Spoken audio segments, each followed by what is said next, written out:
As we grow up as our children and we grow up, the idea of an all-seeing eye as a child frightened me. Maybe because I was so bad, I don't know. But I used to think the all-seeing eye was either my mother or my father. And it was always wondering if they're watching me. I remember having a short time feeling when my grandfather died, and he's passed from this life, I wonder if he was watching me at different times. You know, he's in the unseen world. That doesn't mean he's not around the corner. And so you grow up thinking that, and I'm asking you as an adult, and those of you who are young adults, does an all-seeing eye of God frighten you? Do you look upon that as something to fear and negative? Or is it something you embrace and you realize this is a very healthy thing and it's a wonderful thing? Hebrews 4 and verse 13, all things are laid open for the eyes of him, and here's that part, with whom we have to do. Maybe that's the negative part. I've got to answer to God for the judgments, and he sees everything that I do. Mom and Dad don't. Paul doesn't. God does. Does that still scare you? Does it make, is it a negative thing? I want us to see where, before the psalmist in Psalm 139, that it was totally positive. The fact that God is everywhere, the fact that God can know us inside and out, the fact that God is, we cannot escape his presence, is what David says in this psalm, and it seems like it's praising God. O Jehovah, thou hast searched me and known me. Thou knowest my down sitting, my uprising. Thou understandest my thought afar off. Thou searchest out my path, my lying down. I'm acquainted with all my ways. You know everything about me. And he's praising God for that. In fact, he continues to say in verse 12, even the darkness hideth not from thee, but the night shineth as the day. The darkness and the light are both alike to thee. And when he does this, he takes us into the womb of his mother. Darkness and light are the same to you. Let's go to a dark place. Let's go to a place where I'm still extolling I have wonderment about you. And you know my thoughts, you know what I'm thinking about, you search me, you know where I am, I cannot escape your spirit. And I'll just go to the unseen realm of where I came from my mother's womb.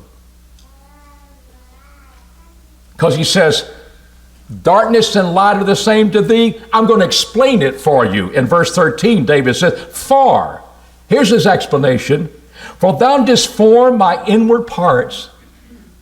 Thou didst cover me in my mother's womb. I will give thanks unto thee, for I am fearfully and wonderfully made. Wonderful are thy works, and my soul knoweth right well. My frame was not hidden from thee when I was made in secret, and curiously wrought in the lower parts of the earth. Thine eyes did see mine unformed substance, and in thy book they were all written, even the days that were ordained for me, when as yet there was none of them. How precious also are thy thoughts unto me, O God. This is worship, not a phobia of an all-seeing eye watching me. This is praise to God. And where does he take us? He takes us into a mother's womb. And if you read closely with me, this is God's workstation. This is God's work. It's what he does. And so what we have just read, we're looking at his creative work in verse 13. For thou didst form my inward parts. In a protective covering, it does this, and just cover me in my mother's womb. I was protected, this sac in my mother's womb. As you did your creative work, you formed me. That's creative work. And you did it in a protective covering. Calls it secret. Explanation for why darkness and light are the same to thee. He didn't have to have a cell phone and turn on the flashlight. They're all open to him. And that's a wonderful thing.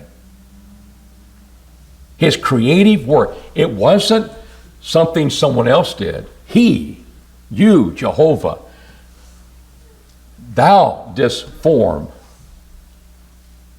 in my mother's womb. You formed me. It's not only a creative work, it is also a work that we can see as distinguishing. It sets apart of anything anyone could ever do. Don't we pass over that a lot of times when we think about the baby in the womb? We think about it, we shouldn't. Because see, we're fearfully and wonderfully made. There's something that stands out about, hey, we're going to have a baby. And we begin to get the ultrasound. We begin to see that here is indeed a human life. And it distinguishes things. That's God, distinguished in his work. Fearfully, meaning it ought to stand out with reverence. Only God can do this.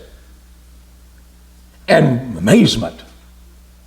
We're wonderfully made. And when we pause and think of that, this glob of cells that's coming together, and before the heart there, the muscles that are going to form the heart start beating. This is a potential human being? No. It's a potential life? No. He's going to grow. She's going to grow. But that is already there forming. Things are coming. It's growing. And it is distinguishing work. What man can do this? What do we know in science? Develops like this, that it does it time and time again. It's a creative work. It is a distinguishing work. But it's also a skillful work. Because in verse 15 he says, my frame was not hidden from thee when I was made in secret. I was curiously wrought in the lower parts of the earth. In verse 15. And it's like an embroider. It's like one who can put together various colors. I think sometimes of making quilts. You take these particular blocks. They may have different colors, and you're sewing them all together. This is God's creative work, and he's doing that in the womb. And it's skillful. He's mixing the colors together when he's being brought forth and being formed, as we see in verse 15. And then we notice in verse 16 about his eyes. Thine eyes did see my unformed substance. I can't get too worried about that. I'm not formed yet, but I'm in my mother's womb, and we're growing. And that book, they were all written, even the days that were ordained for me, when as yet there was none of them. Hadn't had a day yet outside the womb. And he's ordained my days before they started. Writing them in the book. Do you believe that? I do. But he says so. And how that works out in time, it's just amazing. People's lives and what transpires. But God knows it all. Even your inward parts, the Hebrew word would be the kidney. But he's not talking about that body part. He's talking about the most inward part of us.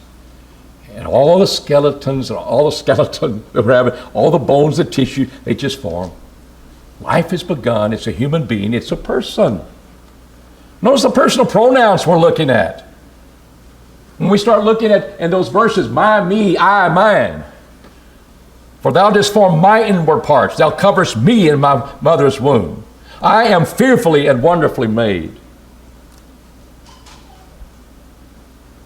And as he knits the tissues together, this is God's handiwork. And when we think about that, would you want to touch that unborn babe, to harm it, to destroy it? When you know this is God's creative work, I think even the most callous person would want to pause a moment to realize, it is a distinguishing work. But millions of those in authority over that babe, maybe the mother's womb, millions have killed that baby. And that baby has died at the hands of an abortionist. That's reality in our world. So when we look at this, who am I to stand in and take away God's work? Who am I? What I'd like to look at, and we're going to look at 3 reasons for abortions, why they occur. And realize that we're going to violate what this is, his creative work, distinguishing work, his skillful work. This is a human being, a person, from the perspective of the Bible. The word babe is used when it's in the womb. Babe is used when it's outside the womb. It doesn't magically become a human being, human life. But there may be ebbs and flows of how many, but usually 1 million a year since 1973, when our society made it legal. It's happened. Why is that occurring? The first cause for abortion is fornication. It's fornication. Fornication is the illicit sexual intercourse between 2 people that are not married. Marriage is to be had in honor among all. Hebrews, the 13th chapter, verse 1 through 4. It's to be had in honor among all. And they honor that relationship. So it's not a problem with sex. It's the illicit use of that sexual relationship. That's what fornication is. And the sexual relationships outside of marriage account for 83% of all abortions. Why wouldn't it? Sex is recreation to many people. We've got a little problem. We got a baby coming, we'll abort the baby. That God's work has started. But what about rape and incest? Well, about 2% of abortions are done because of rape and incest. But you almost think it'd be 98% of the time, the way people argue for the right to do so. But it's only 2%. So we go to our Bibles and we realize, what should we do about fornication? Paul tells us this. 2 chapters I'll look at, but chapter 6 and verse 13, he tells us straight out, meats for the belly, belly for the meats. God shall bring both it and them. You think it's just a natural desire that we have, just like eating, sex is just like that. But God shall bring to naught both it and them, but the body is not for fornication. Didn't say it wasn't for sex. It's not for fornication, but for the Lord. And for the Lord for the body. What should I do? Verse 18, you flee fornication. You don't say you flee sex. You flee fornication. Every sin that a man doeth is without the body, but he that committeth fornication is sinning against the body. The body is that instrument in that sin. And you're violating its purpose. The body was for the Lord. It's still for the Lord. Know ye not that your body is a temple of the Holy Spirit, which is in you, which you have from God? You're not your own. For you were bought with a price. Glorify God in your body. In 1 Corinthians 7, 1 through 5, in times of distress, it was better not to be married. But because of fornications, he says, because of fornications in verse 2, let each man have his own wife. Let each woman have her own husband. Let the husband render to the wife her due. The sexual relationship that is supposed to be taken care of in that relationship, a marriage. The wife unto the husband. The wife hath not power over her own body, but the husband. Likewise, also the husband hath not power over her own body, but the wife. There's love that will bring those occasions and satisfying those desires all together, of taking concern for the other person, different times, and deal with life. But the sexual relationship should be satisfied there, and it should be strong, and you're not supposed to avoid that. Because Satan can tempt us in those times because of our lack of self-control. So what we see here is that fornication is bad. Sex is good. Fornication is bad. Flee fornication. Your body belongs to the Lord. But how many years we've raised our children? I remember in the 80s that mothers at school, the big thing was, are you going to get your daughter's contraceptives? And yes, we're going to do that. We're going to do that. We're going to get our teenage daughters contraceptives. You know, they're going to have sex. There's no doubt about that. So we're going to protect them from the consequences that they'd have to think about abortion. That was the way. And then you made fun of ladies who would say no to drugs. Flee fornication. I know what my body is for. It's not for fornication. And I'm going to avoid that because I have a purpose in living, and my body is for the Lord, not for a harlot, not for some other pleasure of the flesh. And so you don't teach your children, you don't teach your teenage daughters principles of whom they really belong to. You just throw up your hands. We're just going to have to deal with this, and our daughters are going to have sex, and a lot of times they do. But that's not the only remedy. Because what it leads to, we're just going to have an abortion. And 83% of abortions are because casual sex. Everybody's doing it. And that's been since the 80s when all that came about, and we still have those issues. Secondly, the causes for abortion is the deification of the mother. She's the one in control. It's God's work. No. I determine it. If it's a person or just a fetus. See, if I deliberately hurt a woman to kill her baby, I can go to prison for life. Because there are state laws governing fetal homicide on the books. First-degree murder, all the way down to lesser charges. And you think about that for a moment, that here are these on the books that indeed if somebody gets harm to that baby and it dies, you can be guilty under law. Why? It's just a fetus. It's just a glob of cells. No, that's when I want to have an abortion. Same baby,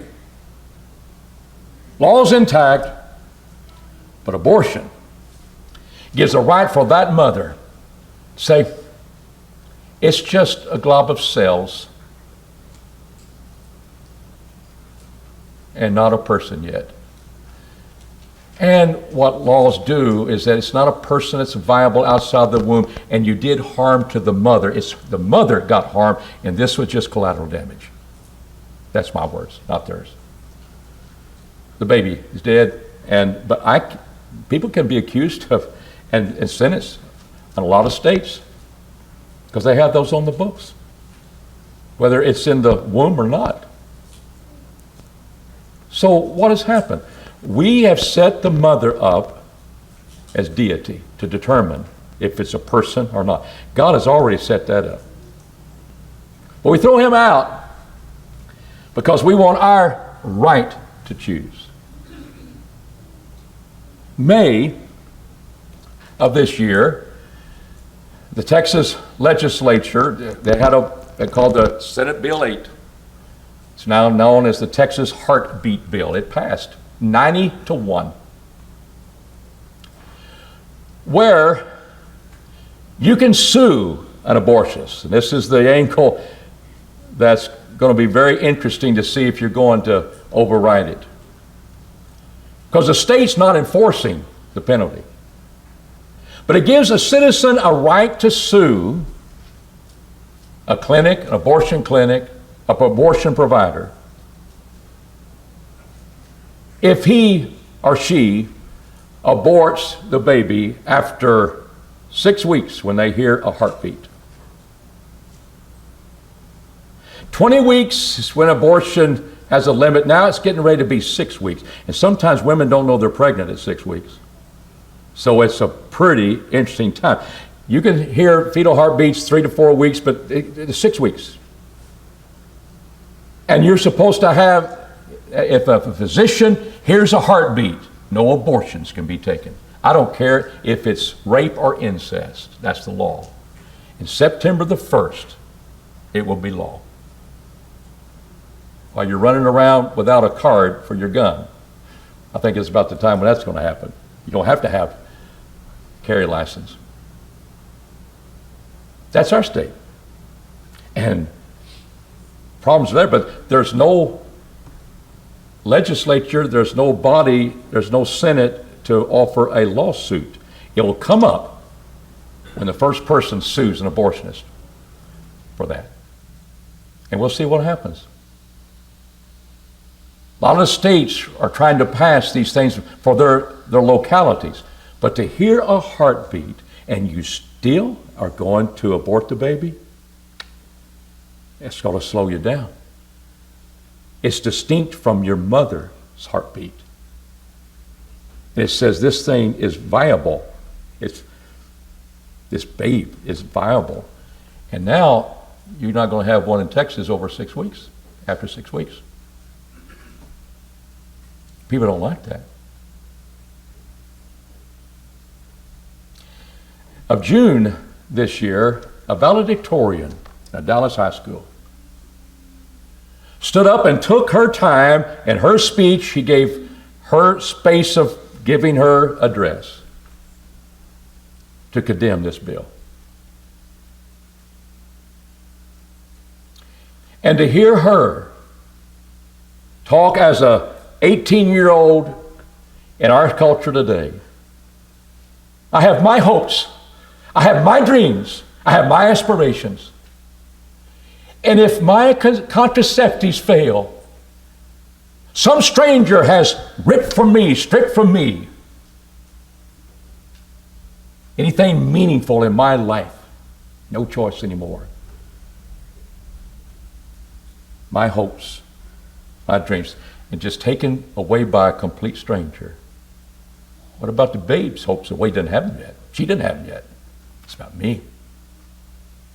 That's the way she's been raised. And there's going to be pushback on that. What is interesting to me is to hear her speech, an 18-year-old or 17-year-old, valedictorian, very smart, speak about this as being stripped from her. Every daughter, every mother, every woman needs to be upset with this, because we're not going to be able to have that freedom. And wonder if I'm not emotionally ready, and it's interesting, emotionally ready or physically ready or financially ready to bring a human being into this world. What did you just say, young lady? You know already it's a human being. And to bring it into the world, we're living in that culture now. We'll call it a human being, and we don't have any problem destroying it because I am in control. My choice. What comes out of your mouth? When did it become a human being? You're killing it whenever you want to. But I may not be able to emotionally handle that. Physically, one of the exceptions in the law is that if it is a circumstance of saving the life of a mother, they'll take the baby. That's in the law too. So physically, but financially, yeah, that could be a burden. In Houston, there's a lady, and she's found out this law, when this law passed, she was having an abortion. She decided to have a pill and abort the baby. She's mad at her boyfriend because he didn't use contraceptives. So she got rid of him. And now she's checking this out and aborting what might be there. But interesting to hear her talk about it. I'm raising an 8-year-old daughter out of wedlock. I'm out of work. I can't handle this. And then she begins to talk about what is getting ready to come down as law. And she had come early. She was at 4 weeks. And she didn't hear a heartbeat that day. Just her own. And all she can see is a glob of cells. Abort. And she says, I am lucky. I am lucky.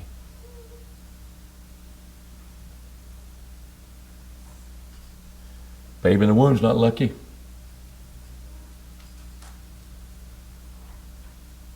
And that's the way you look at it.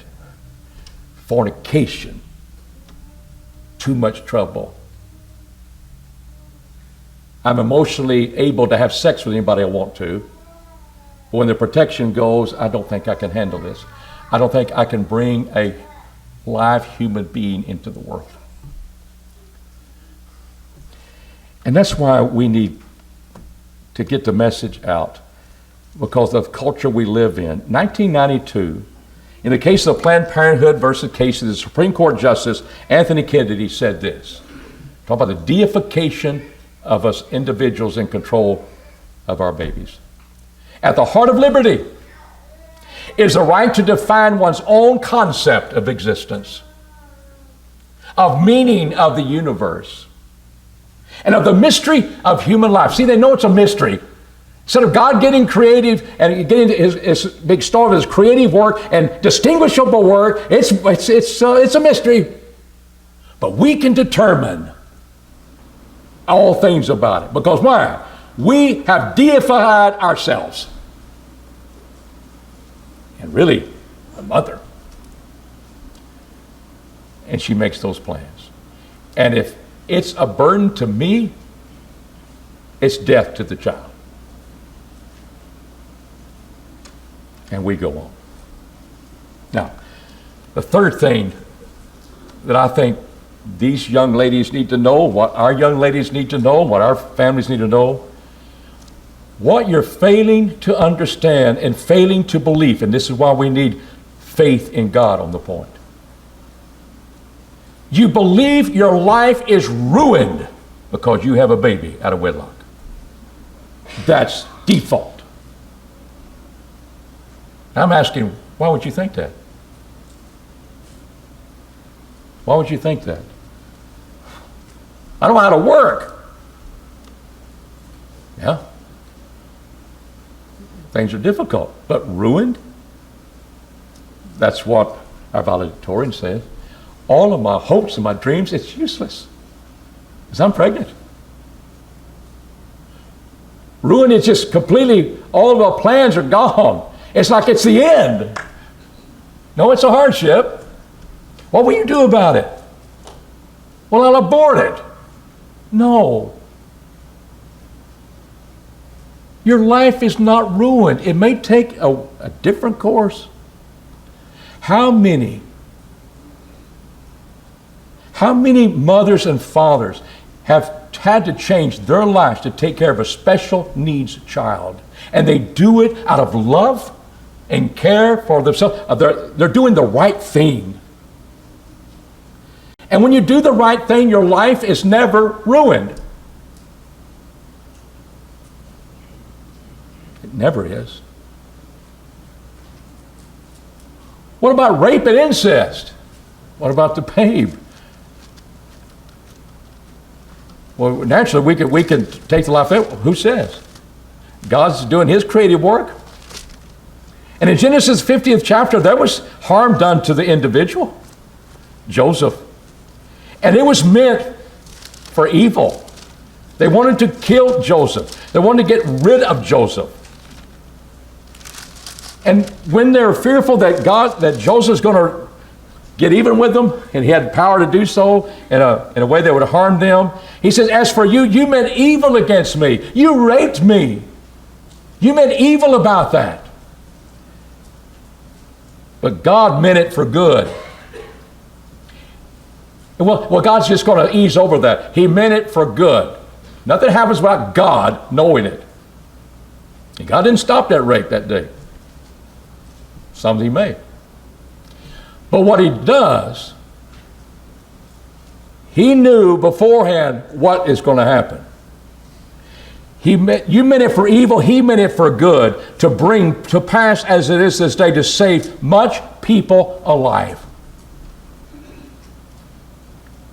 We don't know what blessings are in store because you have a special needs child. Beethoven should have been aborted when he was a baby. But he brings music and joy to other people. And our life changes. But people that have dedicated their lives to saving that child and seeing that child grow, seeing that child develop to the best of their abilities, your life is not ruined. There's blessings in that. I think we need to increase our faith in God to help us through these times, because my life is not ruined because I'm going to do something right. Save the life of that child, do something right. I'm going to take responsibility for it. And a lot of people do that. But listen to Psalm 84 and verses 11 and 12. For Jehovah God is a sun and a shield. Why those two things to compare? It's a sun and a shield. What does he mean? Jehovah will give grace. There's my protective shield. And glory, there's the sun shining brightly. Well, what sun shall shine brightly when all I see is constant work and horrible pain and all the things that are going to be connected? My life is ruined. No, it's not. God gives us grace and He gives us glory. No good thing will be withheld from them that walketh uprightly. I'm going to do what's right. My life will not be ruined. It may be changed, but what a new life I'm looking at. And there's joy that comes from that child. And there's grace that comes from God when I'm working endlessly. Not having any time for myself, working to help somebody else. How can you take another step? It's because of God's grace. O Jehovah of hosts, blessed is the man that trusts in thee. It's a lack of faith in God that we automatically say, my life is ruined. And how many parents, when their young teenage child gets with child, you just ruined our life. Your life, all the shame and all the things that come with it, going to be too difficult. No, you face it and you do what's right. 2 Corinthians 12 and verse 9. Zach read those verses very well. But the one that I want to concentrate on, my grace is sufficient for thee. He had a thorn in the flesh. Don't know exactly what it was, but it was a fleshly hurt. He asked for it to be taken away 3 times, and God says, my grace is sufficient for thee. He gives grace, not only glory that will come with the sun is shining today.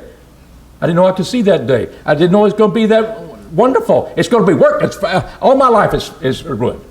No, the sun's shining, and He gave you some strength to take another step. My grace is sufficient for thee, and this is the part until you walk that road. For my power is made perfect in weakness. When you cannot take another step, you will appreciate the power of God who helped you make it. And it's all grace. It's all grace. And Paul says, I have the sentence of death in me. But God, it's not time for you to die. As far as I'm concerned, I'm going to die right now. And God's grace comes. It enlivens us. It gives us strength to do what's right, even though it's going to be very difficult. A young man in Alabama had gone off to college. He had a very difficult professor, and he always played by his rules, and he had a reputation of being very difficult. But this young man got a call from his mother. They lived on a farm in Alabama. Got a call from his mother, and she said, get home. I need you. He had siblings, mostly boys, brothers. And his mom wouldn't tell him why. He said, you got to get home. He hesitated to go to the professor because they were having a test, and it was an important test, and you had to do it when he wanted you to do it. He didn't think he was going to be able to take the test and pass the course, but he told his professor, said, Mom said, I've got to be home. And he said, why? I said, I don't know. She said, come home. I need you. Professor says, you can take that test another time. You get home. He went home. He comes and talks to his mother, but his dad's out in the barn. You know, think something kind of strange. His dad's out in the barn, Mom's in the house, and nobody's talking. Nobody's talking. Even one of the brothers is there. Nobody's talking. Why? Nobody's talking. Mom's not talking. And he's not getting an answer, but his mother said, I want you to go with me. And they're going to a town not too far away, and they're going to talk to a young lady. And this lady, young woman, is pregnant with child. And we still don't know why. Family's there, the brother's there, dad's in the barn. See, he had an affair with this young lady. He got her pregnant. And this mother is going to talk to that daughter and adopt that child. And they did. And they raised that young boy. And the siblings grew closer together as a family.